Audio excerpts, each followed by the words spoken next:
It is now my absolute pleasure to welcome back to the pod Dr. Terrill Julien, Chief of Orthopedic Surgery at Kaiser Permanente Mid-Atlantic. Doc, how you been, man?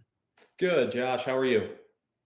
I'm good, although unfortunately there's no shortage of injuries for us to chat about today. Let's start with Justin Herbert. Apparently he's dealing with fractured rib cartilage, and he's being referred to as day-to-day. What's your take on this, Dr. Julian? Yeah, so tough injury. There's sort of two types of injuries when it comes to rib fractures. He sustained this injury, it's a direct hit from a helmet right into his chest. So it might be easier to sort of juxtapose this to the injury that Alvin Kamara had, which was an injury to his rib bones. So Justin Herbert has an injury to his rib cartilage. These injuries, they're a lot less common, and there's not a lot of data out there in terms of fractures of the rib cartilage. But one study did suggest that the average time missed is about 2 to 4 weeks. Okay.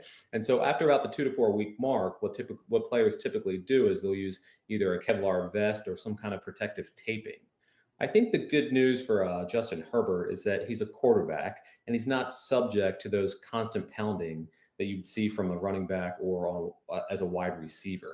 In addition, I think with the Chargers, given the fact that this is their franchise quarterback, they're probably going to go into some max protect schemes or use some other type of schematic formations to really just protect their quarterback. Would you be surprised if he plays this weekend, Justin Herbert? It's tough. So it's Jacksonville, correct? I think Yeah. Jacksonville, you don't want to overlook any team, and right now they're a couple games behind the Chiefs, especially coming off that loss. I would not be surprised if he played, and like I said, I think they'd probably go into a lot more running formations, max protect schemes. I think what's interesting though, if as this is rambling and gambling, you can look at the survivor implications for this, because with most survivor polls in the NFL polls, you've got to get these picks in usually Wednesday, Thursday. I don't think we're going to know about Justin Herbert until probably Saturday, Sunday. Okay, really interesting. Yeah, right now the Chargers are giving 7 as of 4 o'clock Tuesday afternoon. Certainly, if Herbert's ruled out, that's going to change. I would imagine those lines get quite a bit shorter Definitely. than 7 points. Moving on, according at least to Dr. Jerry Jones, it looks like Dak Prescott could be coming back sooner rather than later from his thumb injury, maybe even in time for their game in 2 weeks against the Commanders. I always get a little nervous for players when non-medical people start giving out diagnoses. What's your take on this one, Dr. Julian? I think this is Jerry being Jerry. There's always a little bit of there's possum games that you play with the media. You want to keep the other teams sort of, and just not you don't want to let them get at ease, and you don't want to have them be able to game plan for the right quarterback. So Dak, he injured his thumb. This is a fracture about a week and a half ago. He had surgery on Monday, and they kept a pretty tight lid on the specifics of the surgery and the specifics of the fracture. So the fracture sounded like it was a thumb metacarpal fracture, and it wasn't at the joint surface. It was more in the shaft. So they referred to it as being a clean break and then being fixed with plates and screws. So when you do fix these, the rule of thumb for any type of fracture is 6 weeks. So right now you'd be looking at if you came back, that would be 4 weeks. I think that's a little soon. And I think what happens when you rush players back, you can look at what happened with Russell Wilson last year with his finger injury. He came back and he never really was himself, and he didn't have the zip on the ball, didn't have the accuracy. And I think ultimately that ended up hurting him. I think if Dak comes back at the 4 week mark, you really wouldn't be helping yourself. I think for Dallas, even though I'm an Eagles fan and I know you're a Commanders fan, they've got to look at the long term. They've got to figure out how they're going to get into the playoffs. And that's going to be with a healthy Dak later on in the season when he's fully healed, not a Dak playing about 50-60% with a bad thumb.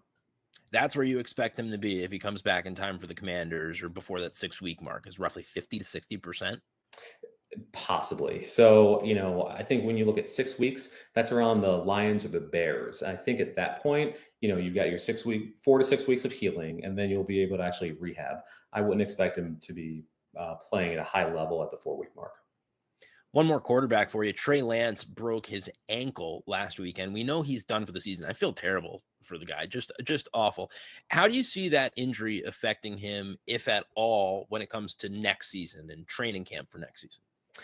So he's going to have plenty of time to rehab this, just like Dak had plenty of time to rehab his ankle. He came back and Dak was fine. I think the bigger thing about Trey, he's going to have a good 9 months until he gets back into training camp. What's going to be difficult for him is he's looking at 3 years of not playing football. His last year last year in college, he was out. His first year, he was out last year in the NFL, and then this year, so 3 full years of not playing football. I think that's going to be really difficult for him to get up to game speed, really read the game and understand what's going on because there's a big jump between the college game and the professional game. And he was also coming from, correct me if I'm wrong, North Dakota State, correct, or one of those North Dakota schools. Um, the the savvy that you have, it's not an SEC type school, it's not an air raid type school. He's never seen these types of defenses, and it's going to take him a while to adjust.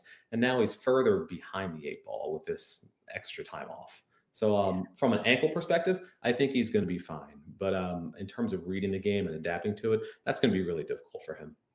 It was NDSU, and he didn't play a ton when he was there. So yeah, I think you make some really good points about that. A couple more for you.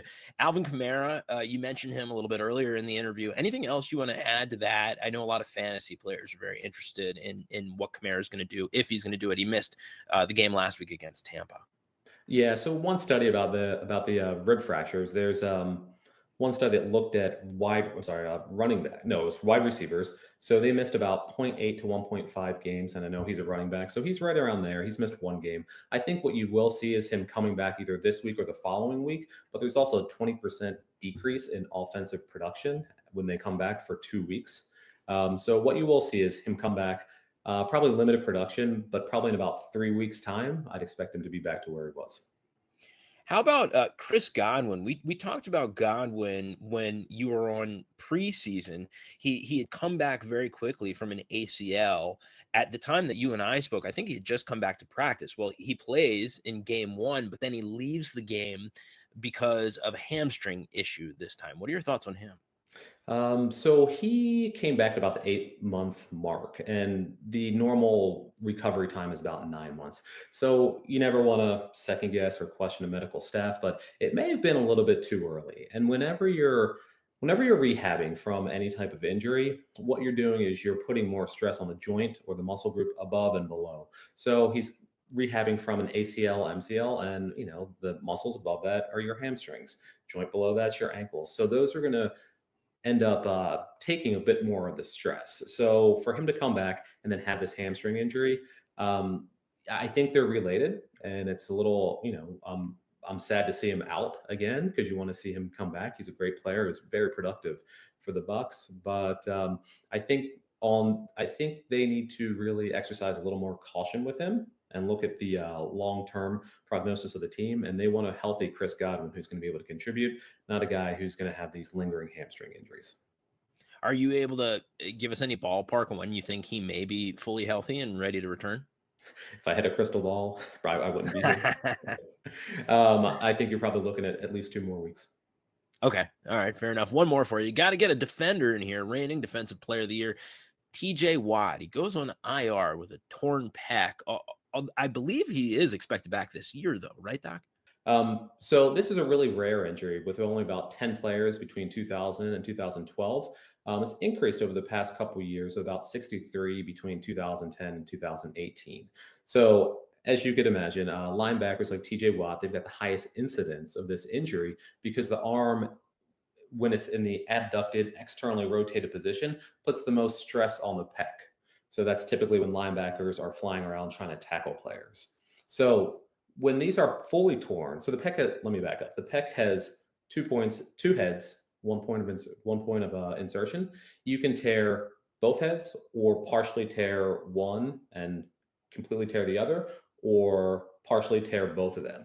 We're not really sure what TJ Watt did, but we can really assume that he did not tear both of those. If he tore both heads, then he would be out and it would be surgery. So he's got a partial tear of, let's say, both of them.